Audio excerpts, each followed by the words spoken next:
Good afternoon, नमस्कार। कैसे हो मेरे प्यारे सभी साथियों। तो आज हम बात करने जा रहे हैं, जैसे आपने थंबनेल में देखा होगा कि आज का टॉपिक है मेवाड़ का विषम पितामह। कौन था मेवाड़ का विषम पितामह, इसकी बात हम आज करने जा रहे हैं। दोस्तों जरा इसको ध्यान से देखना। कई बार इसके बारे में प्रश्न पूछ लिया गया है कई पेपरों में कि राजस्थान का मेवाड़ का विषम पितामह किसे कहा जाता है। तो विषम पितामह किसे कहा जाता है? कंवर चूड़े को। ये कंवर चूड़ा कौन था, इसकी बात आज हम करने जा रहे हैं। बहुत शानदार प्रश्न है कि कंवर चूड़ा विषम पितामह क्यों कहलाया गया। वो ऐसा क्या कर दिया उसने जो उसको विषम पितामह कहा जाता है। तो दोस्तों इसकी बात हम इस वीडियो में करने जा रहे हैं। देखो आज का टॉपिक हमारे मेवाड़ का विषम पितामह। मेवाड़ का विषम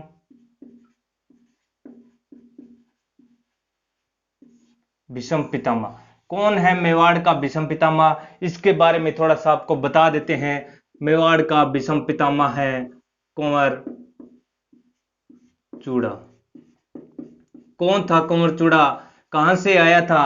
किसकी औलाद थी? किसका ये पुत्र था? किसकी संतान थी? ये बहुत महत्व रखता है। एक नाम आता है हमारे मेवाड़ में, मेवाड़ मेवाड़ का राजा था हमारे राणा लाखा। राणा लाखा था वो राणा खेता का पुत्र था। इसमें आपको पता होगा कि यहाँ पे जो राणा खेता था उसके जो एक पासवान थे उसके पुत्र थे चाचा और मेरा, उनको राजा नहीं बनाया गया और अपनी रानी का पुत्र था लाखा, उसको राजा बना दिया, उत्तराधिकारी घोषित कर दिया। चाचा मेरा कहाँ चले गए? होशंगा सिंह के पास, होशंगा शाह के पास मालवा मध्य प्रदेश चले गए और वहीं पर भी हमारे कुंवर चूड़ा जाते हैं। अब देखो राणा लाखा के रानी का पुत्र था। कौन था? कुंवर चूड़ा। कुंवर चूड़ा कौन था? हमारे राणा जो लाखा था, महाराणा लाखा, उसके रानी का पुत्र था कुंवर चूड़ा। अब बात करते हैं आगे क्या हुआ। अब हुआ ऐसे कि यहां पे थोड़ा हम साइड में चलते हैं। मारवाड़ के राठौड़ वंश के राव चूड़ा राजा था। कौन था? राव चूड़ा। मारवाड़ राजवंश के एक राठौड़ राजवंश का राजा था। कौन था? राव चूड़ा।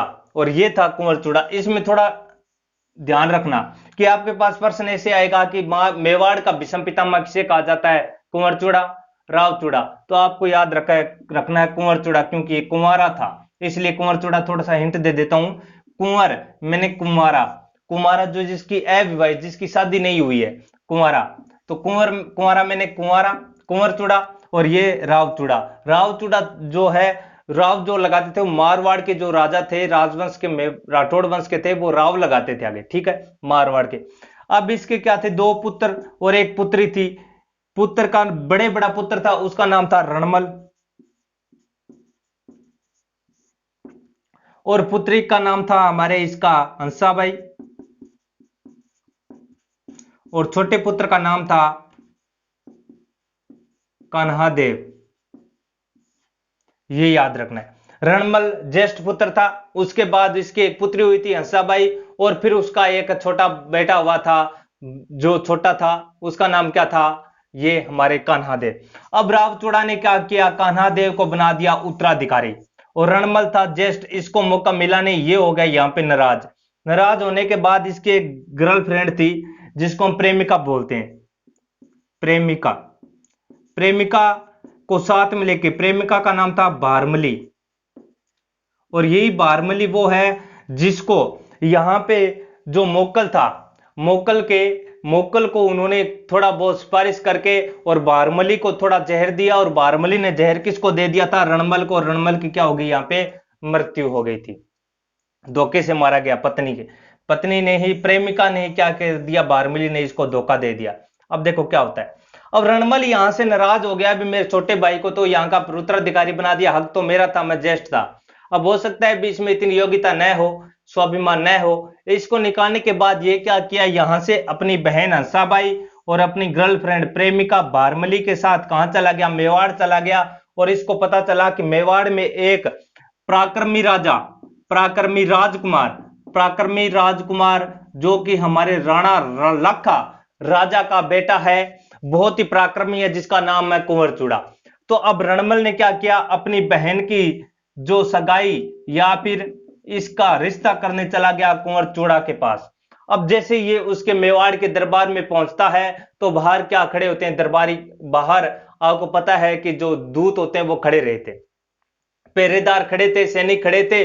उनको जाकर बोला भी मुझे आपके राजा से मिलना है। उसने कहा, द्वारपाल ने कहा क्या काम है आपको? उसने बोला कि मैं मारवाड़ से आया हूं और राव चूड़ा का लड़का हूं, रणमल में नाम है, मेरी बहन का नाम हंसाबाई है, मेरी प्रेमिका का नाम बारमली है, हम राजा के लिए रिश्ता लेके आए। यहां पे बात थोड़ी उसने ऐसे कहते कि राजकुमार कुंवर चूड़ा के लिए हम रिश्ता लेके आए हैं, तो बात थोड़ा अलग होता। उसने क्या कहा कि हम राजा के लिए रिश्ता लेके आए अपने बहन का।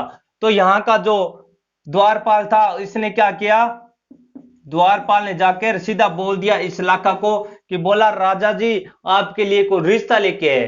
तो लाखा ने कहा भी मेरे लिए कौन रिश्ता लेके आए? उसने कहा चलो भेज दो। अब उसने कहा भी हम तो भाग्यवान हैं जो आप हमारे लिए रिश्ता लेके आए हो। किसने कहा? लाखा ने कहा रणमल को। तो रणमल, अब बात बदल ली, रणमल रिश्ता लेके आया था कुंवर चूड़ा के लिए, लेकिन कुंवर चूड़ा वहां पे उपस्थित नहीं था।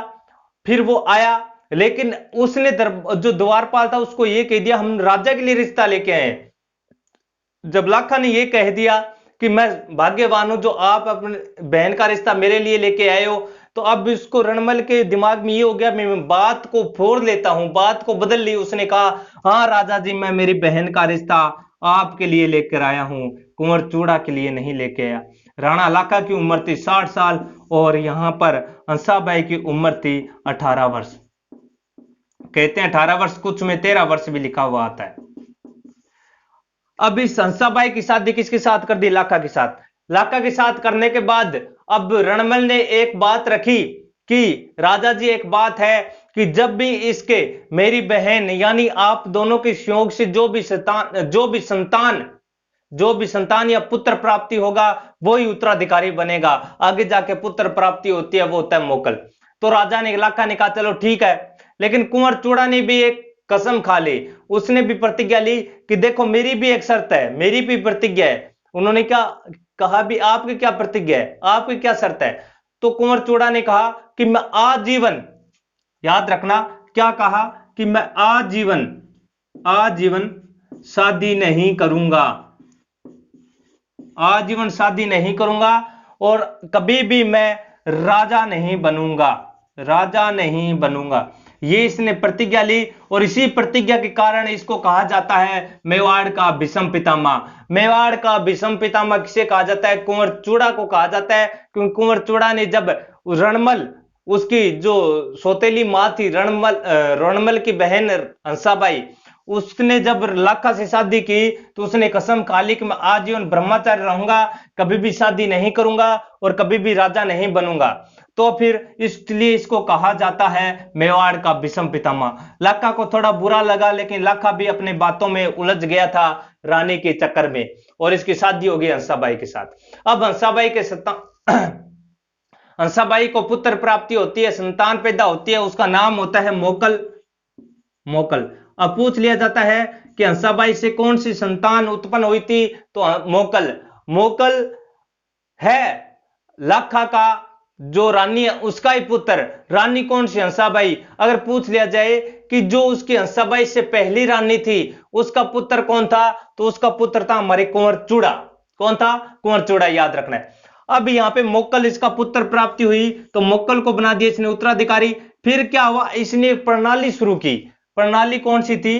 प्रणाली राज करने की प्रणाली, और उस प्रणाली का नाम था ठाट और पाठ। ठाट पाठ क्या होता है? ठाट पाठ की इसने एक प्रणाली शुरू की। ठाट पाठ में क्या होता है? फाट का मतलब होता है, फाट है ये ठाट पाठ। फाट का मतलब होता है राजा, सिर्फ राजा, बस राजा, राजा ही होगा, ठीक है ना, उसको राजा बना दिया। ठीक। अब ठाट का मतलब होता है कि उसको पूरे शक्ति, जो राज्य की शक्ति थी वो किसको दे दी? उसने कुंवर चूड़ा को दे दी। तो इसलिए कुंवर चूड़ा को शक्ति देने के बाद कुंवर चूड़ा एक प्रकार से पराक्रमी राजा की तरह काम करने लगा। और ये रणमल को पसंद नहीं आया। रणमल ने हंसाबाई को कहा भी ये तो बहुत बुरा बात हो रहा है, हमारे तो बस जो भांजा मतलब इसका जो मोक्कल था वो रणमल का भांजा था। क्यों था? क्योंकि वो हंसाबाई का पुत्र था और हंसाबाई रणमल की बहन थी। तो उसने हंसाबाई को कहा भी ये अच्छा नहीं है। तो उसने क्या किया, राजा जी को कहकर वहां से ये पद्धति ये प्रणाली खत्म करवा दी और यहां से मोक्कल राजा पूर्णतः ठाट बाट दोनों का राजा बन गया। और जो कुंवर चूड़ा था यहां से नाराज होकर चला गया।